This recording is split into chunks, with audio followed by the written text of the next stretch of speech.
रिहाई से जुड़ी याचिका को लेकर हाई कोर्ट से बड़ी खबर सामने आ गई है। बता दें, गिरफ्तारी और रिमांड के खिलाफ अरविंद केजरीवाल की याचिका पर आज दिल्ली हाई कोर्ट में बड़ी सुनवाई हुई है, जिसमें केजरीवाल की तरफ से पेश वकील ने कहा कि केजरीवाल को आज ही रिहा कर दिया जाए। अरविंद केजरीवाल की तरफ से पेश वकील अभिषेक मनु सिंघवी ने कहा कि आदर्श आचार संहिता के दौरान एक सप्ताह पहले एक मौजूदा मुख्यमंत्री को गिरफ्तार किया गया। यदि आप समान खेल के आप लोकतंत्र के दिल पर चोट कर रहे हैं। उन्होंने कहा कि सवाल गिरफ्तारी के समय का है। उन्होंने मांग की कि मेरी प्रार्थना है कि मेरे मुवक्किल अरविंद केजरीवाल को अभी रिहा किया जाए, क्योंकि केजरीवाल की गिरफ्तारी की बुनियाद ही गलत है। अरविंद केजरीवाल की जमानत को लेकर उनके तरफ से पेश वकील ने और क्या क्या ठोस दलीलें दी हैं, जिसके बाद कोर्ट ने केजरीवाल की जमानत पर फैसला सुरक्षित रख लिया। उसको बताने से पहले आपको बता दें कि सुनवाई के बीच अरविंद केजरीवाल को लेकर एक और बड़ी खबर सामने आ गई है। आपके सूत्रों के मुताबिक बताया जा रहा है कि ईडी के कस्टडी में अरविंद केजरीवाल की तबीयत बिगड़ी है। उनका शुगर लेवल लगातार ऊपर नीचे हो रहा है। सीएम केजरीवाल का शुगर लेवल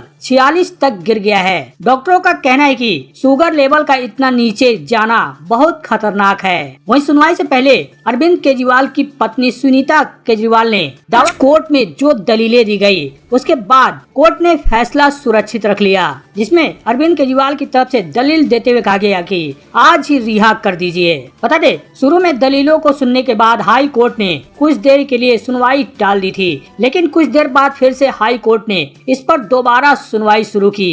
इससे पहले केजरीवाल की ओर से वरिष्ठ अधिवक्ता अभिषेक मनु सिंघवी तो ईडी की ओर से एसजी एसबी राजू अदालत में पेश हुए। दिल्ली हाई कोर्ट ने कहा कि वो मेन याचिका पर ईडी को नोटिस जारी करेगी, पर केजरीवाल अगर कोई अंतरिम राहत मांग कर रहे हैं तो उस पर विचार कर सकती है। ईडी की ओर से एसबी राजू ने कहा कि याचिका के विरोध किया और कहा कि हम इस पर अपना जवाब देना चाहते हैं, जिसके लिए कुछ समय चाहिए। तो दूसरी तरफ अरविंद केजरीवाल की ओर से पेश हुए वकील अभिषेक मनु सिंघवी ने अपने दलील में कहा कि जवाब देने की कोई जरूरत नहीं है। राजू ने कहा कि ऐसा कहा जा सकता है कि जवाब दाखिल करने की जरूरत नहीं है। कोर्ट ने कहा कि मैं आपको अंतरिम के लिए बहुत कम समय दे सकता हूं। मैं जवाब चाहता हूं। मैं मुख्य याचिका पर नोटिस जारी करूंगा, उन्हें जवाब देने दें। इस पर अरविंद केजरीवाल के वकील ने कहा कि उन्होंने रिमांड को चुनौती दी है, जो गुरुवार को ही खत्म हो रही है। अभिषेक मनु सिंघवी ने कहा कि ईडी जानबूझकर समय खराब कर रही है। ये ईडी का हथकंडा है। मामले में देरी करने के लिए कभी याचिका पढ़ने के लिए समय मांगते हैं, तो कभी दस्तावेजों के लिए आग्रह कर सुनवाई टलवाते हैं। जब दोबारा सुनवाई शुरू हुई तो उसके बाद केजरीवाल की तरफ से कहा गया कि ईडी मेरा अपराध स्थापित करने में विफल रही, मेरे मानवाधिकार का उल्लंघन किया गया।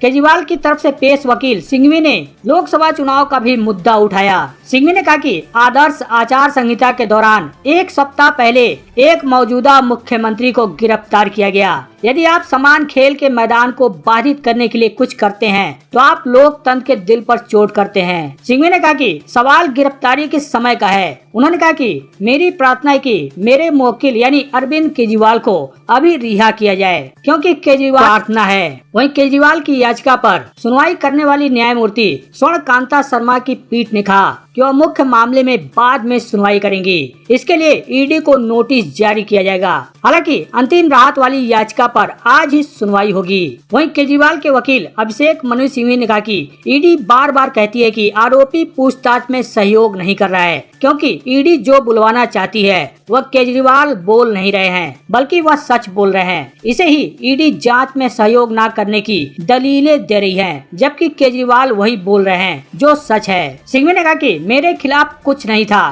3-4 बयानों के बाद एबीसी को गिरफ्तार कर लिया जाता है, उसे जेल में रखा जाता है, उस पर दबाव डाला जाता है, उसे जमानत याचिका दाखिल करने को कहा जाता है। एसजी कोर्ट से कहते हैं कि जमानत का विरोध नहीं है, उसे जमानत मिल जाती और फिर वह मेरे खिलाफ बयान देते और उसे माफी मिल जाती। सिंघवी ने कहा कि शराब घोटाले में सभी नेताओं के खिलाफ यही हुआ है, यह चिंता वाली बात है। वहीं सिंघवी की दलील पूरी होने के बाद कोर्ट ने एससी राजू को अपना पक्ष रखने को कहा। एससी राजू ने कोर्ट से कहा कि वह अपना जवाब दाखिल करने के लिए समय चाहते हैं। उन्होंने केजरीवाल की ओर से दायर अंतरिम राहत की अर्जी पर भी जवाब देने के लिए समय की मांग की। केजरीवाल की ओर से पक्ष रखते हुए अभिषेक मनु सिंघवी ने कहा कि हिरासत में लेकर पूछताछ कस्टोडियन इंट्रोगेशन तब की जाती है जब कोई सहयोग न कर रहा हो। ईडी अगर आप फरवरी 2024 में चुनाव से 2 महीने पहले मेरी भूमिका की जांच करना चाहते हैं तो मुझे गिरफ्तार करने की कोई जरूरत नहीं है। आप ये भी नहीं जानते कि मेरी क्या भूमिका थी, आपको सिर्फ शक है। चुनाव से ठीक पहले आप मुझे गिरफ्तार कर लेते हैं, यानी अरविंद केजरीवाल को गिरफ्तार कर लेते हैं। ऐसा क्या है जो आप मेरी गिरफ्तारी यानी अरविंद केजरीवाल की गिरफ्तारी के बिना नहीं कर सकते थे और आपने उन्हें गिरफ्तार कर लिया। बहरहाल ईडी और केजरीवाल की ओर से पेश वकीलों की तमाम दलीलों को सुनने के बाद दिल्ली हाई कोर्ट ने फैसला सुरक्षित रखा है। अब केजरीवाल की जमानत वाली याचिका पर दिल्ली हाई कोर्ट आज 4:30 बजे के बीच फैसला सुना सकता है। अब थोड़ी देर बाद कोर्ट अपना क्या फैसला सुनाता है, क्या केजरीवाल को कोर्ट से राहत मिलती है या फिर क्या ईडी कस्टडी में ही केजरीवाल रहेंगे, यह थोड़ी देर बाद साफ हो जाएगा। बहरहाल इन सब के बीच दिल्ली के मुख्यमंत्री अरविंद केजरीवाल की पत्नी सुनीता केजरीवाल ने एक बार फिर वीडियो बयान जारी किया। बयान जारी देंगे। वीडियो बयान में अरविंद केजरीवाल की पत्नी ने कहा कि दिल्ली के लोगों के लिए केजरीवाल चिंतित हैं, वह सच्चे देशभक्त हैं। मुख्यमंत्री अरविंद केजरीवाल दिल्ली शराब नीति मामले में ईडी की कार्रवाई के बाद जेल में हैं। सुनीता केजरीवाल का कहना है कि कल यानी 28 मार्च को केजरीवाल कोर्ट के सामने बड़ा खुलासा करेंगे। पहले आप सुनीता केजरीवाल का बयान सुनिए, जिसमें उन्होंने दावा किया है कि शराब घोटाले का पैसा कहाँ है। केजरीवाल कोर्ट में बताएंगे भी और सबूत भी देंगे। कल शाम में जेल में अरविंद जी से मिलने गई। उन्हें डायबिटीज है, शुगर लेवल ठीक नहीं चल रहे, लेकिन निश्चय दृढ़ है। 2 दिन पहले उन्होंने दिल्ली की जल मंत्री आतिशी जी को संदेश भेजा था कि लोगों की पानी और सीवर की समस्याओं का समाधान किया जाए। बताइए क्या गलत किया? लोगों की समस्याओं का समाधान तो होना ही चाहिए।